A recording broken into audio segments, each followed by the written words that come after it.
How's everybody doing today? Yeah. Come on, I need to wake up just a little bit. I know it's Saturday, it's nice outside, but we got some great information in store for today. I want to thank Monty and Silla for bringing me into this this chance to do this Gatekeepers Alive thing I'm about to go through, and I want to share with you all what I do. Again, my name is Lamar Tyler. Me and my wife, we actually have a blog called blackandmarriedwithkids.com. It's one of the larger marriage and parenting sites on the web. And the whole reason we created that was to make an impact in our community. From that blog, we've gone on to start to make documentaries with no previous video experience at all. About 3 years ago, we didn't even own a home camera. And actually, next weekend, we'll be premiering our third documentary doing a grassroots release in about 16 cities across the country. So that just goes to show you the power of the web. It goes to show you the power of social media and the whole fact of this thing I'm about to talk to you about when I tell you that the gatekeepers are gone. Now, when I talk about the gatekeepers, we say, who are the gatekeepers that you're talking about, Lamar? Well, the gatekeepers I'm talking about is that old way of doing business and the old way things have been done, from pretty much from the beginning in a lot of industries and a lot of markets. When you talk about films, I'm talking about, me and my wife doing documentaries. In films, those gatekeepers were those people in Hollywood.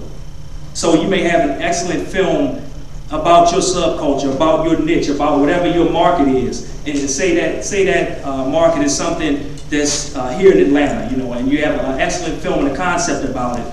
But before you could get that film made, you have to go to somebody in Hollywood that may have never been in Atlanta and tell them why the people in Atlanta would like this film. Does that make a lot of sense? I don't think it does. So, you look at the music industry, those gatekeepers could have been top management, could have been middle management, could have been A&R people. It actually could have been an intern. When you send your CD in and that intern actually opens up the CD and they decide whether or not they want to pass it on to the next level. Does that make any sense? I don't think so. You look in the book industry, it could have been somebody at the publishing house, could have been a literary agent. And really with a lot of these things, how the old way of doing business, that old model, how it was all constructed, it wasn't about talent. I'm sure we all know somebody that could just sing better than people on TV, better than people on the radio, but they might have just been in the neighborhood. They might have just been at the local church. And they never got a shot because it wasn't about talent. It was about favors. It was about who you knew. It was about all these other things, and about these gatekeepers. And what the gatekeepers do, or what the gatekeepers did, excuse me, is that they were the kingmakers. They were the ones that appointed people to these positions. And they picked and they said, I'll grant you access to this group of audience, for your film. I'll grant you access to these bookstores for your books. And I'm the one that decides what the people want, what the people need. I'm the one that decides who we'll put on this top 40 list for radio. And that's what, the whole thing was about. That's how it all revolved. And, we're happy to say now that the gatekeepers are gone. Even in entrepreneurships and in business, those gatekeepers could have been lenders, they could have been banks, ones telling you if your idea was good enough or not. And a lot of times these people may have had no idea what you were talking about, no idea about the people you were trying to reach. It may have been a subculture, it may have been a niche, it may have been a market that they had no previous experience in whatsoever. So how can they tell you that your idea wouldn't work? I'm happy to say now that the gatekeepers are gone. So we talk about, what is it that the gatekeepers actually did. And I touched on some of those things a minute ago. But like I said, the main thing was that it wasn't about talent. But now thanks to the web, thanks to social media, that's what it's all about. It's all about talent. And you mixing that talent with drive. You mixing that talent with dedication, and then you can be a success. Again, back to my personal story, me and my wife, like I said, 3 years ago, we didn't own a camera. We started this website, the website started to take off. So we said, how can we further push the message that we're trying to get out there? We wanted to promote marriage and parenting in the African American community. What can we do to further get this message out there? So we created a documentary. And when we had this documentary about a month before the initial premiere in DC, from the DC area, just moved down here last August. So we were in DC at the time, and I said, how can we get this message out? So we'll do a Facebook fan page.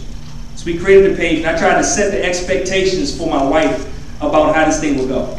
Because if there's anybody in here that's, using the web and things like that, I think you can tell me that people don't just automatically come to your website. Am I right? People just don't automatically jump onto your fan page. Am I right? So, you know, I try to set the expectations for it. I said, you know, if I work hard this month, you know, if I engage people, if I, you know, try to get everybody I know to come to it, if I try to ask them to ask everybody they know to come to it, and if we work hard, if I press on, you know, I'm gonna push. You know, people have never heard of this film we're doing. People have never heard of us in a lot of these circles. Maybe we can have 600-700 people in this next month. And I said that's going to not be easy. You know, just be patient with me. If we don't hit it, we don't hit it. But let's try. But thanks to the internet, thanks to social media, what happened is we tapped into a market that was underserved. You know, we tapped into a message that people wanted to hear, and they were looking for something positive. So in that 1 month time, instead of 600 or 700 people, we had about 7,000. You know, now in less than 2 years, actually 2 years in June, I think we're around 73,000 Facebook fans on that fan page. And it goes to show you that the gatekeepers are gone. Because those 73,000 people now, 5 years ago, 10 years ago, 15 years ago, would have all had to come through that gatekeeper.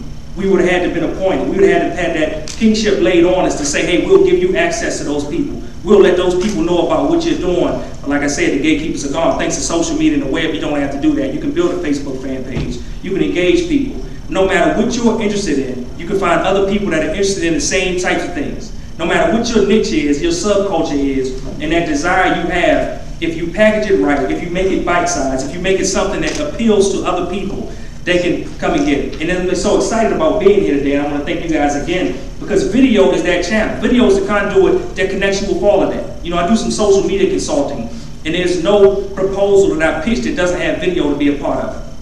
You know, we talk about building brands. There's no way you can take your brand to the maximum level without having video involved in it. You know, that's how important video is. That's what the thing about this video and the web video I'm so excited about is that we can shape emotions. You know, we can shape culture. We can shape perceptions all based off this web video. And there's nobody stopping us from delivering it to the people that need it. There's nobody stopping us from delivering it to the people that want it the most. You know, again, that middleman is gone. And how is this all done? It's due to, you know, technology, the advancements in technology, the way that prices have dropped. It's amazing now. I'm sure if some of my, you know, people have been in video for a while, I know we got some media types here, you know, they'll tell you how much cameras costed, you know, 5 years ago. How much cameras cost even maybe 2-3 years ago, composed of what you can get now, even the technology that you can get in a regular flip cam now. Compared to, you know, how big, to get that same type of picture, how big that camera would have been 5 years ago. Huge. You know, before I actually moved down here, I was the IT manager at Fox 5 in DC. And to see that some of these same $20,000 cameras that they were buying, you can go out now for $3,500 and get the same type of video out of these cameras. It's an amazing time, and we're all standing on the verge of opportunity. You know, right now we have our feet almost in two different time periods. And it's that old media time and it's that new media time.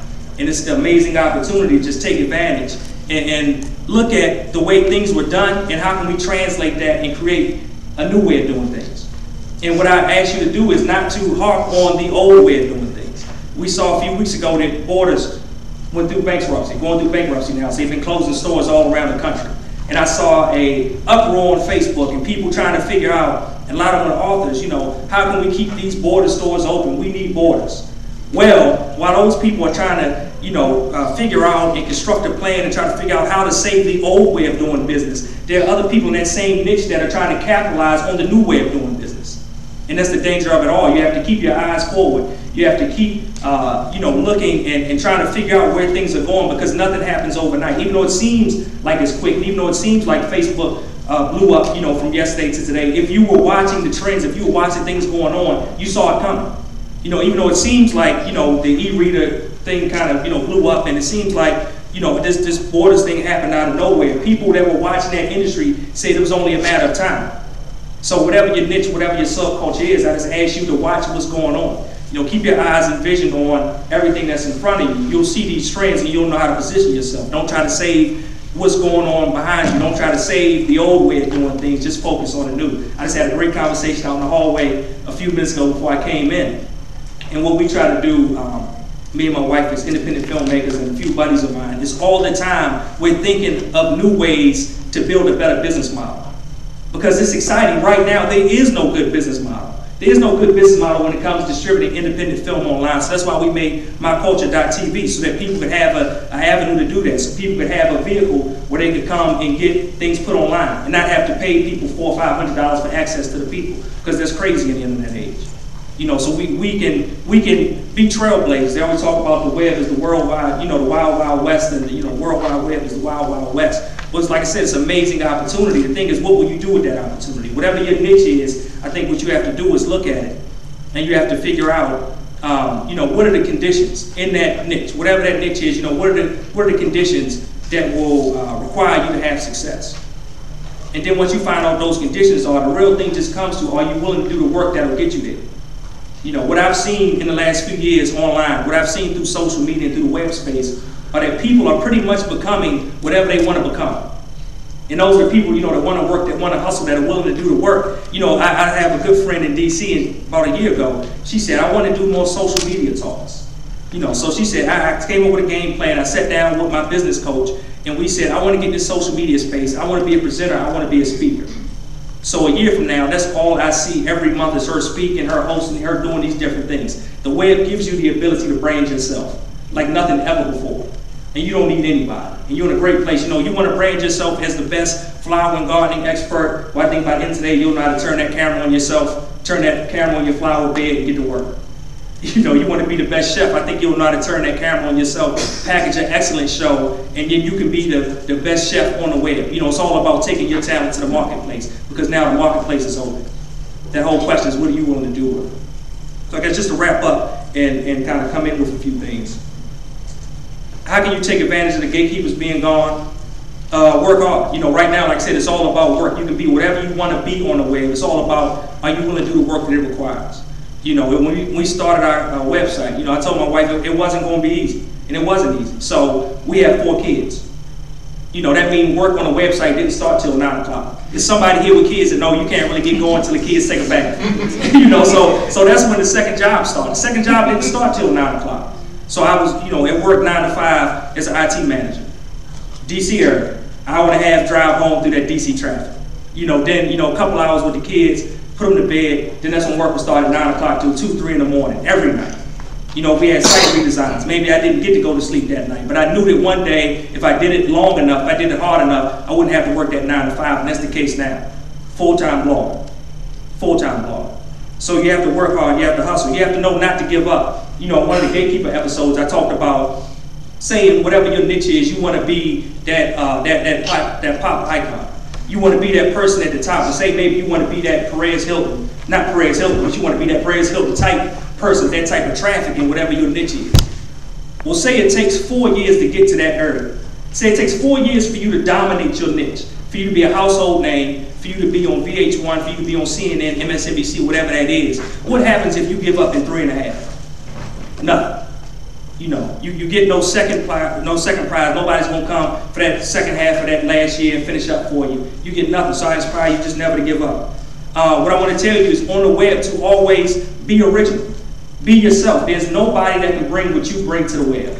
Nobody at all. And I think that's what's so amazing. And some of these niches that we see that are so crowded, so convoluted, so populated, we still see on a yearly, annual basis, there are people that are brand new that rise to the top and shoot straight to the top.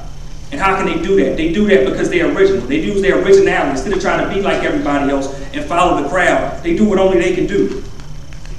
And then you have to, be what you want to become. Like I said, if you want to be the best in whatever your niche is, and today's a great time because video is the best way to do it. It's nothing like being able to present yourself actually where people can see you, where people can feel you're passionate about whatever it is you're talking about. And that's what video gives you the ability to do. So be what you want to become. And and just in closing, what I want to tell you to do is absorb everything you see today. It's going to be great, presentations and panels. I'll be doing one with Jahid on monetizing online content. I know Desiree will be doing one on, how to look good. You'll learn how to find out the technical aspects. You'll learn about different types of cameras. You'll learn about different types of video, how to compress that video. It's a few things I called Amani and said, I need to get out of my session to get to some of these other things. What can we do about that? But you'll be able to learn so many things. And what I ask you to do is when you get home, put the stuff in practice. There'll be people who leave today with all this great information that won't do anything with it at all.